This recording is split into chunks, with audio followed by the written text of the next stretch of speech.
सर्वनाम का दूसरा भेद है निजवाचक सर्वनाम। जिन सर्वनाम शब्दों से अपनेपन का बोध होता है उसे निजवाचक सर्वनाम कहते हैं।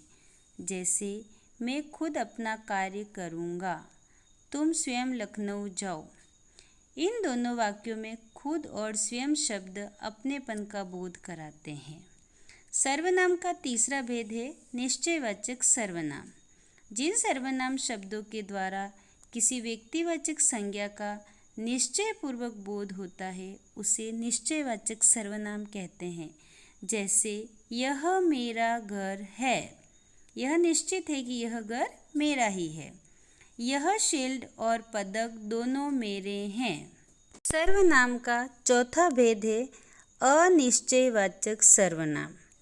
जिन सर्वनाम शब्दों के द्वारा किसी व्यक्ति या वस्तु का निश्चित बोध नहीं होता है उसे अनिश्चयवाचक सर्वनाम कहते हैं।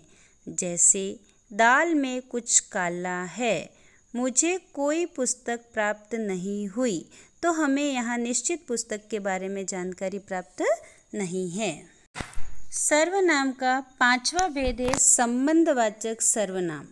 जिन सर्वनाम शब्दों के द्वारा वाक्य के दूसरे सर्वनाम शब्दों से संबंध का बोध होता है उसे संबंधवाचक सर्वनाम कहते हैं।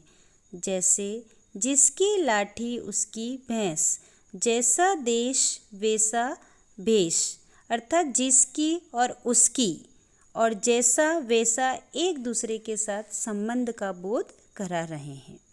छठा भेद है प्रश्नवाचक सर्वनाम। जिन सर्वनाम शब्दों के द्वारा प्रश्न पूछा जाता हो उसे प्रश्नवाचक सर्वनाम कहते हैं। जैसे तुम्हें अंग्रेजी कौन पढ़ाता है। कौन यहाँ पे प्रश्न पूछा गया है।